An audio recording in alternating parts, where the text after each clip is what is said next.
Alors j'accueille maintenant un grand ami de Laurent Gérard. C'est Pierre Bellemare.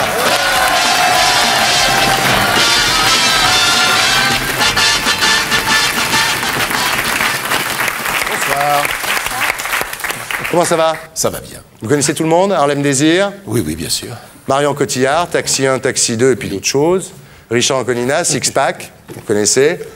Et Laurent Gérard, qu'on ne présente plus, enfin surtout à vous. J'ai raconté des souvenirs d'enfance il y a pas si longtemps. Oui, exactement. Ah oui, la voix de Bellemare. À peine il parle, déjà, je suis scotché. Bon alors, vous présentez sur France 3 les bêtises de Monsieur Pierre. Oui. Produit par Nagui. Oui, et Denis Vincenti. Voilà, et ça marche vachement bien. Ça fonctionne. Ça fait 25% de part de marché sur une chaîne dont la moyenne est 18. Donc, on ne peut que vous féliciter. Oui. Mais ce qui est extraordinaire, c'est la recrudescence, par contre, de ce système. Oui. Toutes les chaînes, sans exception, font des émissions de bêtises, quoi. Moi, je passe pas de vieux bouts de film. C'est un peu la télévision de ferrailleur, maintenant. Oui, tout à fait. Non, nous, ce qu'on fait, c'est qu'on prépare pour Arthur dans 10 ans. C'est-à-dire qu'on fait des trucs ici qu'il pourra utiliser dans 10 ans. Mais sympa, nous, on travaille pour lui. Bon, alors, vous êtes là, pas pour parler des bêtises de Monsieur Pierre, qu'on regarde régulièrement, vous êtes là pour parler d'un livre. Voilà, ça s'appelle L'empreinte de la bête. Oui. Attention. L'empreinte de la bête, chez Albin Michel, vous avez écrit ça avec Jean-Marc Épinou et Jean-François Namias. Absolument. C'est 50 histoires où l'animal a le premier rôle.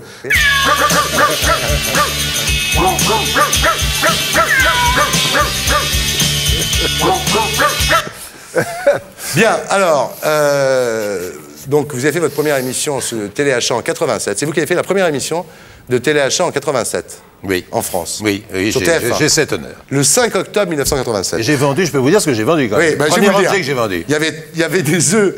Oui, il y avait un œuf d'autruche. Un œuf d'autruche, sur un petit socle en bois noir, Laurent. Un petit socle en bois noir. Oui. Voilà. Il y avait un service de couteau. Oui, l'aïeul. Voilà. Et il y avait une lampe à pétrole qui ressemblait à une grosse loupe et qui est avec une mèche en fibre de verre inusable. Oui, c'était fait par des souffleurs de verre américains. Ah oui. Oui, des vrais artisans américains. Ça venait pas de la Chine. Ça, oui, oui. Ben non, on s'en souvient particulièrement parce que... Vous voulez garder, non? Parce que ces objets, c'était les... Oui, j'ai chez moi la loupe, j'ai chez moi l'œuf et j'ai chez moi le... Absolument. J'ai acheté un nombre incroyable d'objets au téléachat. Vous êtes votre premier client. Attendez, je précise toujours au prix, hein, parce que... La pire des choses quand on est commerçant, vous le savez, c'est de céder aux avances des fournisseurs, qui sont toujours en train de vous dire « je peux vous faire un prix très intéressant ». Là, vous êtes foutu, parce qu'évidemment, forcément, vous êtes totalement corrompu. Excusez-moi, Pierre, je trouve ça formidable, parce que quand j'ai vu le spectacle de Laurent la semaine dernière, c'est absolument... Mais je sais bien, je ne veux pas redire très bien. Oui, mais il y a toujours ce problème, vous le savez, les imités ne sont jamais totalement convaincus de l'imitation. Moi, je peux vous dire que connu. si. Non, mais je sais, pas vous, mais nous. Mais nous avions été voir Laurent avec... je me souviens, Charles Aznavour, vous en souvenez certainement, oui. Hein, dans un spectacle au Casino de Paris. Exactement. Et nous bavardions, Charles, s'il y a quelqu'un d'imité, c'est bien lui, bon. Et nous échangions nos impressions d'imiter, et c'est vrai que ni l'un ni l'autre, nous avions l'impression réellement d'être bien imités. Moi, je peux vous dire, très curieux. Pierre, sauf le respect que je vous dois, à chaque fois que je vous entends parler maintenant... Oui, mais je sais bien, vous voyez Laurent Gérard, oui. C'est terrible, non, mais c'est terrible, parce que maintenant, même quand l'autre fois on s'est croisé au film de Sébastien, vous me dites bonsoir Thierry, vous me parlez, oui. Me pincer les lèvres, faut pas me marrer, parce que j'ai l'impression que c'était Gérard. Je suis désolé, Pierre. Je vous demanderai une chose simplement, mon cher ami, c'est de ne pas me faire aller au pute vers la fin. Alors ça se termine quand même comme ça. Bon. Là, il m'a fait souffrir. Votre femme, ça ne la fait pas marrer obligatoirement. Oh non, Elle a l'habitude. Oui, totalement, rodée sur ce genre de choses. Bien, alors maintenant, ce que je vous demanderai, c'est de... Oui. Vendez-nous votre livre comme si vous étiez au téléachat, voilà, tiens. Ce livre est extrêmement commode car nous avons étudié le format pour que, une fois ouvert exactement à la moitié, il recouvre parfaitement le visage les jours d'ensoleillement un peu fort et vous permettre de rester sur la plage donc tranquillement sans prendre de coups de soleil. Merci. Alors bon, ce livre est assez étonnant quand même, au-delà de tout, c'est-à-dire que c'est des histoires d'animaux absolument incroyables. Par exemple, il y a les chevaux d'Esberfeld, oui. qui ont fasciné le Kaiser, Guillaume II. C'est des chevaux qui savaient trouver les racines carrées. Oui, alors évidemment, c'est Mireille Rosca. C'est une histoire extraordinaire, ça le connaît, Bellemare. C'est un couple de chevaux, donc. Oui. Ils avaient un maître, bien, un dresseur, et avec leurs jambes et leurs sabots, ils tapaient au sol et donnaient les réponses. Donc on leur donnait un chiffre et ils donnaient la racine carrée. Voilà. Ou même la racine cubique. Alors bien sûr, ça paraissait totalement éblouissant et époustouflant, Mais on a fait des quantités de tests, on a essayé de piéger le dompteur, et régulièrement, les chevaux répondaient correctement. Donc on n'a pas connu, comme pour Mireille Miroska, qui était un numéro très célèbre de divination, oui. on n'a pas connu le truc, et comme pour Mireille Miroska, on pourrait dire que c'est fantastique si c'était vrai, c'est encore plus formidable si c'est faux. Bon. Voilà. Mais voilà. Alors, et Sylvain Mirouf, que vous connaissez, oui. m'a dit l'autre jour qu'il avait un document comme quoi le secret avait été pénétré et qu'il allait me l'apporter. Alors j'attends ce document. Il y a cette histoire-là, il n'y a que des histoires absolument extraordinaires, évidemment, avec vous. Il y a des histoires de crimes qui sont très Il y a le chat étonnantes. qui décroche le téléphone pour faire peur aux cambrioleurs aussi. Absolument, c'est ça, ce sont des gens qui sont assiégés par des cambrioleurs. Le chat s'est sauvé, bien entendu, et à un moment donné, forcément par hasard, mais c'est un hasard qui fait bien les choses, il décroche le téléphone. On est à l'époque où le central est relié au téléphone, c'est-à-dire les vieux téléphones d'autrefois, où on passait par un central pour avoir les communications. L'opératrice qui repère le numéro, puisqu'elle sait les numéros de téléphone quand le téléphone se décroche, dit mais qu'est-ce qui se passe? Elle appelle, elle n'entend rien, et puis d'un seul coup, elle entend le chat miauler devant l'appareil, elle se dit il y a quelque chose qui ne va pas chez les Intel, elle y envoie la police, et on arrête les gangsters. Donc c'est bien le chat qui a appelé les gangsters. Non, mais Vous moi, n'avez j'adore. jamais osé imaginer une histoire comme ça. Non, j'adore. C'est génial, ce bouquin. Il y a les corbeaux aussi qui attaquent les êtres Oui, humains, alors comme dans le film d'Hitchcock. on s'aperçoit qu'Hitchcock n'a rien inventé, Oui. et moi personnellement, je l'ai vu dans mon jardin, cette histoire. J'ai un chat qui s'appelle Mickey, qui est très gros, et un jour, il s'est tapé, si j'ose m'exprimer ainsi, un petit poussin de pie. Oui. Et les La zoophilie, pies ça, se oui. sont rassemblés au-dessus de lui et l'ont attaqué, sont descendus en piqué sur lui. Les pies ont attaqué le chat qui venait de leur bouffer un petit. Il le méritait bien. Mais ce qui est étonnant, c'est que pendant au moins un mois, il n'a pas pu sortir dans le jardin. À chaque fois qu'il sortait, les pieds étaient là et lui fonçaient dessus. Donc, ce qui est arrivé à ce corbeau, en fait, c'est la même histoire. C'est un chien qui s'empare d'un bébé corbeau. Voilà. Bon, et évidemment, les corbeaux sont rendus fous par ça et se mettent à attaquer, bien sûr, la propriétaire du chien qui est à côté de son chien. Il y a des histoires extraordinaires. Il y a, bon, on va pas toutes les raconter, mais il y a les araignées venimeuses, c'est-à-dire la fille en Afrique du Sud qui fait tuer sa sœur par des araignées venimeuses. Qu'elle met dans son lit, ce qui est assez sympathique. Une autre histoire extraordinaire, c'est celle de vos parents qui se sont rencontrés. Vos parents se sont rencontrés dans un bal qui s'appelait le Magic City. Absolument. Et qui était, alors ça c'est aussi extraordinaire, ce bal était situé 15 rue Cognac-G, Oui. alors quand on connaît votre carrière, à l'endroit où il y a eu après les studios de télévision. Oui. Ils se sont rencontrés là. Oui, tout à fait. Et d'ailleurs, pourquoi est-ce que les Allemands, puisque ce sont les Allemands qui ont choisi le 15 rue Cognac-G, c'est pas les Français du tout, hein, pendant la guerre, les Allemands ont installé sur cet emplacement donc leur studio de télévision à destination des soldats qui étaient en convalescence dans la région parisienne. Voilà à quoi servait ce studio. Et donc, il s'était installé tout simplement sur les restes du Magic City. Il y avait donc une scène tournante qui a utilisé ensuite la télévision d'ailleurs pour ses premières émissions de variété. Alors vos parents, votre père c'est un aristo, hein, il s'appelait Dostel, d'ailleurs votre fils qui fait du téléachat... Sa maman s'appelait comme ça. C'était la baronne d'Ostel. Lui, il s'appelait Bellemare comme moi. Ah oui, d'accord. Il s'était marié avec un roturier qui s'appelait Bellemare. Ah oui. Et qui était dans le Pinard en Algérie. Dans le Pinard en Algérie, oui. Terrible. Et alors votre mère c'est une petite couturière de Montmartre. Ah oui, tout à et fait. votre père, donc fils d'aristo, et votre mère, donc il y avait vraiment un problème, enfin pas un problème, il y avait une vraie différence de classe. Oui. Et ils se sont aimés extraordinairement, vos parents. C'est-à-dire que même quand votre père avait des problèmes, votre père à un moment était obligé de vendre, puis était ruiné votre père, Totalement, par oui. l'emprunt russe, et il était obligé de vendre des livres en porte-à-porte, donc c'est très difficile pour lui. Il faisait déjà du téléachat, hein. Oui. Il arrivait, il sonnait, c'était déjà assez de famille. C'était pas ça. Il C'était a d'abord vendu de la colle. Ouais. Dans les pays où il y avait lieu les batailles de la guerre de 14, parce qu'il y avait beaucoup de choses à recoller, donc Ouais. il a d'abord vendu de la C'est colle. malin, remarquez. Ah Comme oui, vous, c'était c'était très malin, votre pas père. maladroit. Et ensuite, en effet, il s'est mis au livre et il est resté marchand de livres toute sa Et vie. il se retrouvait de temps en temps à l'hôtel avec votre mère pendant des années comme ça. Eh bien, il s'adorait. il partait sur la route, on peut Ouais. dire 5 jours sur 7. Ouais. Et en effet, il se donnait rendez-vous. Il se téléphonait pas parce que le téléphone, on l'utilisait très très peu à cette Ouais. époque. Il y avait très peu de téléphones, nous n'avions pas le téléphone. Bon. Et avant de partir, il disait donc, quand je reviens, je t'attends à tel endroit, Ouais. à telle heure. Et il se donnait des rendez-vous d'amoureux toutes les semaines. C'est magnifique. Et donc, évidemment, il passait une nuit d'amour folle à chaque fois qu'ils se retrouvaient. C'est donc ils ont été un couple parfait. Et comme toujours, ce sont sur ces couples que s'acharnent les maladies, les destins divers. Et malheureusement, ma mère est morte d'une maladie terrible qui ronge littéralement, qui s'appelle la sclérose en plaques. Ah ouais. Et donc, voilà. Ce bel amour s'est terminé dans la douleur totale d'une maladie atroce. Alors à 17 ans et demi, vous rentrez à la radio avec Jean-Jacques Vital, Jacques-Antoine, enfin les pères fondateurs de la radio et la télévision française. Et alors là, vous inventez tous ensemble ce qui sera la radio et la télé moderne. Alors des jeux comme 100 francs par seconde, c'était quoi 100 francs par seconde? Bah, c'était des gens qui gagnaient 100 francs par seconde. C'est génial. Tant qu'ils tenaient face à Jean-Jacques Vital, qui était l'animateur de ce jeu. Ah, lui, il savait tout et les autres devaient... Oui, tant qu'ils tenaient, ils gagnaient 100 par seconde. Mais alors, il leur arrivait des quantités de choses. Ouais. C'était une émission extrêmement visuelle. Ouais. D'ailleurs, on est parti en spectacle avec cette émission pendant des années. Les gens se précipitaient dans les salles où on était pour voir ce spectacle. Ouais. Jean-Jacques Vital a fait littéralement fortune avec cette émission. Et en fait, la radio faisait le reportage, en quelque sorte, du spectacle. Alors, il y a des émissions aussi, vous avez fait des premières grandes émissions, vous mobilisiez les gens, vous êtes formidable. Ça a été, vous êtes formidable. Et surtout, vous êtes formidable, c'est la naissance d'une chose qui, alors, est inutilisée totalement à la radio, n'a jamais été utilisée, ça paraît incroyable, mais c'est ainsi. On n'avait jamais eu l'idée, avant Vous êtes formidable, de téléphoner à un auditeur pour rentrer en relation avec lui. Ah oui. Donc c'est la première fois qu'on utilise le téléphone, et comme on n'a pas de standard téléphonique, à Europe 1, il n'y a strictement qu'un standard, eh bien, on va prendre le standard qui existe à l'époque, ce sera SVP, Ouais. SVP qui va devenir très très célèbre grâce au dossier de l'écran. Bien de sûr. Sabot, Alors bon, il y a quelques temps plein plus tard. d'émissions, on va pas toutes les citer. Il y a La tête et les jambes, il y a La caméra invisible, il y a Cavalier seul, où Laurent Fabius a fait ses débuts. Oui, tout à fait. Les dossiers extraordinaires. Et alors, il y a La chose. La chose, c'est C'est l'objet le schmilblick, mystérieux. quoi. C'est l'objet mystérieux. Vous pouvez pas nous en faire une de chose, là C'est le schmilblick. Bon, choisissez une chose et faites-nous jouer, là. Oui, Allez-y, alors. oui. Est-ce que la chose est ronde, La chose que j'ai choisie. que vous venez de choisir? Non. Allez-y. Est-ce que la chose est une femme? Non. Est-ce qu'elle se mange? Non.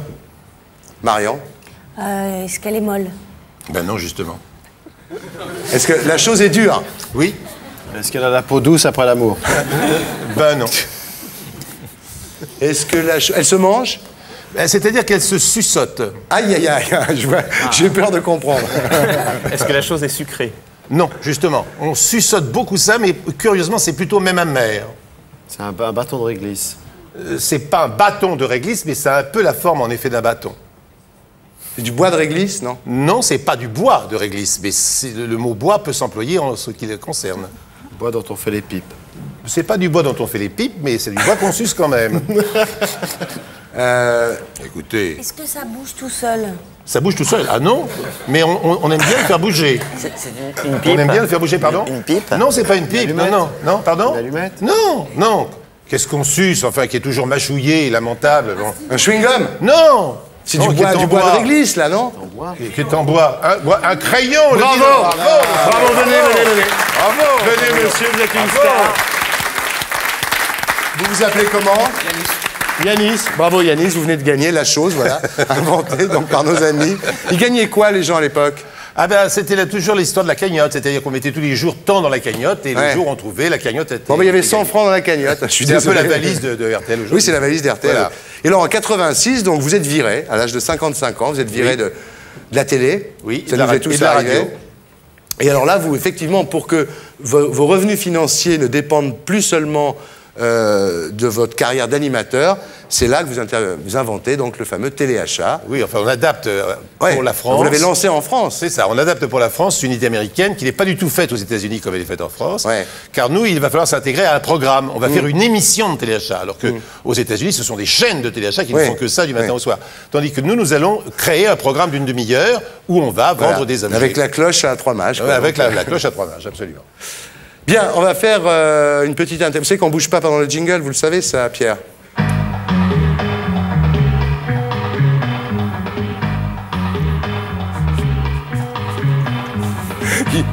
Il est génial. Il est génial parce J'ai que vu votre émission plus d'une eh, fois, il bouge vraiment pas quoi. C'est-à-dire, moi je peux pas m'empêcher de sourire en le regardant. Lui il bouge vraiment pas quoi. Ah vous êtes joueur, c'est Oui, bien. oui. Bien, alors l'interview nulle, donc c'est les questions les plus cons possibles. Hein, Et les réponses les plus connes possibles, bien sûr. On va voir. Est-ce que ça, c'est la question? La première question, c'est la question qui nous a été donnée par Clotilde Courreau, Oui. qui désormais est une amie. Salut Clotilde. Est-ce que par amour, vous embrasseriez 100 fois de suite des chaussettes sales? Par amour. Oui, oui, par amour, oui, oui. Ben écoutez, malgré tout l'amour que je pourrais avoir pour une dame, je ne supporterais pas qu'elle soit sale. Donc je ne pourrais pas embrasser non plus Bien. ses chaussettes sales. Et vous le feriez, Marion? Non. Parce que je ne peux pas aimer quelqu'un de Il y a sale. que, il y a que Clotilde- J'ai peur qu'il n'y ait que Clotilde Courreau qui fasse ce genre de Non, truc. si, je pourrais le faire si le propriétaire des chaussettes est parti depuis très longtemps. Ah, voilà. Et que- Ah, c'est beau. Elles Vous sont êtes devenues fétichiste. sales du fait de son J'aurais dû vous départ. poser la question. Vous êtes un peu Mais fétichiste l'odeur quand même. part un petit peu. Ah merde. J'ai posé toutes les questions sauf fétichot. Est-ce que vous préfériez votre père ou votre mère? Je vais vous dire très sincèrement, c'est pas tellement con comme question, ça. Bah, c'est très con, parce que moi, je suis incapable de répondre à ça. Si, je vais quand même répondre. Si. Il se trouve que ma mère a été... J'avais 5 ans quand elle est tombée malade, Ouais. et donc j'ai toujours vu une personne au lit à qui, à la fin, je faisais ces piqûres de morphine. Ouais. Donc, c'est vrai que la personne vivante avec moi, celui qui m'a vraiment éduqué, c'est mon père. Ouais. Et donc, finalement, je pourrais dire que j'aimais plus mon père que ma mère, même si ça paraît comme ça anormal. Ouais. Parce que c'était une personne vivante, alors que j'avais en face de moi, gamin, une personne uniquement malade, qui était ma maman. Est-ce que vous préférez Hitler ou Staline? Alors, il y a un grand débat, vous savez que... Il y a encore une qui se dit, putain, c'est pas tombé sur on moi. préfère en général dire qu'on préfère Staline parce que l'idée communiste Oui. est une idée généreuse, alors que l'idée nazie ne l'est pas. Bon. C'est ce qu'on dit en général, Oui, oui. c'est ce qu'on dit. Moi, personnellement, je trouve que ce sont deux monstres absolument Ouais. égaux. Il n'y a aucune différence, quoi. On les a... C'est vraiment... C'est des frères jumeaux, quoi. Donc, j'ai Harlem pas de préférence, hein, vraiment. Hitler ou Staline? Moi, je déteste plus Hitler, parce qu'effectivement, cette idée d'éradiquer de la surface de la Terre des gens parce qu'ils sont d'une religion, d'une origine, les juifs, les tziganes ou les homosexuels, bon. Mais Staline, on peut lui en vouloir peut-être autant parce qu'il a trahi une belle idée. Ouais. Puis il en a tué quand même autant. Ah, tu es 100 millions. lui. Et qu'il a tué beaucoup de gens. Est-ce que vous préféreriez vous réincarner en Christophe de Chavannes, Nagui ou Arthur? Écoutez, je pense celui qui a le plus de difficultés actuellement, donc je tiens absolument à me réincarner en Nagui. Puisque, Oui. Bon, voilà. Ah, c'est gentil, c'est chrétien, ça. Parce que c'est mon producteur. Oui. Et puis il a plus de boulot. Et puis, il a plus de boulot. Que c'est le meilleur coach que j'ai eu. Ouais. Car quand nous sommes repartis avec les bêtises de M. Pierre, Ouais. je n'avais pas fait de prime time depuis 86. Ouais. Bon. Donc il me fallait quelqu'un qui me réapprenne. Qui nous donne la pêche, le Voilà, miracle, qui me quoi, réapprenne l'énergie, comment ouais. animer une émission de prime Ouais. time. Bon. Et ça a été un coach absolument extraordinaire. Donc C'est bien de le dire, en tous les cas. j'aimerais bien être Nagui, oui. Quelle est votre punition préférée? Vous préférez être pincé, mordu, piqué ou griffé? Mordu, pincé. Mordu, pincé, piqué ou griffé? Ah, la morsure dans l'amour, ça existe. Oh, il est chaud, Pierrot. Oui, oui. Ouais. Je connais rien qui fasse de plus mal qu'un suçon, par exemple. Ça Ouais. fait horriblement mal, et pourtant, c'est tentant. Hein. Il est chaud, le Pierre, j'adore. Est-ce que vous préféreriez, pendant 10 ans, c'est une vue de l'esprit, bien sûr, pas de sexe ou pas manger? Pendant 10 ans. Pendant 10 ans, pas de sexe ou pas manger? C'est une façon de vous demander si vous préférez baiser ou bouffer, en gros.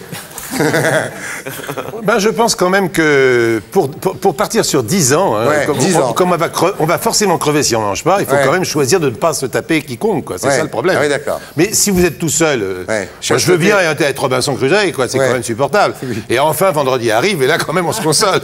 Ah, vous êtes... Ah, d'accord.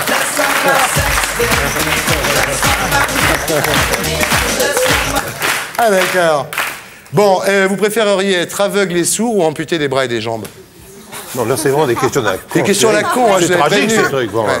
Aveugle et sourd ou alors amputé Non, des non, bras et des jambes? c'est quand même amputé des bras et des jambes parce que aveugle et sourd, c'est quelque chose d'inimaginable. Ouais. Vous portez un slip, un caleçon ou rien? Un slip. Ah, très bien, c'est très important. On se demande des fois à quoi ça sert le service public. Là, on le sait maintenant. Eh oui. Voilà. Oui. Je peux vous donner également ma marque est suisse. C'est une très bonne marque suisse. Quel est l'animal qui embrasse le mieux? L'animal qui embrasse le mieux. J'ai horreur de me faire embrasser par les animaux. Ah bon? Ah, j'ai Vous horreur n'êtes de pas ça. zoo du tout, vous? Non, pas du tout. Ah, c'est Non, marrant, je ne suis ça. pas zoophile du tout. Vous Non, êtes non, un peu comme Marion Cotillard, alors. J'adore me faire embrasser par qui on voudra, mais pas par les animaux. Bon. Voilà. Dernière question, Pierre Bellemare. Comment vendriez-vous un vibromasseur qui se recharge sur l'allume-cigare? Je commencerai par dire, chers amis, Oui. l'objet que je vais vous vendre doit absolument être utilisé sur un parking et en aucun cas pendant la marche du véhicule. En effet, à partir du moment où vous avez branché sur l'allume-cigare le vibromasseur que je vais maintenant vous proposer, tout est possible. Le nirvana peut arriver, et donc il est impossible de jouir du nirvana si en même temps on est en train de doubler une douche sur le tour. Bravo, merci, on rallume.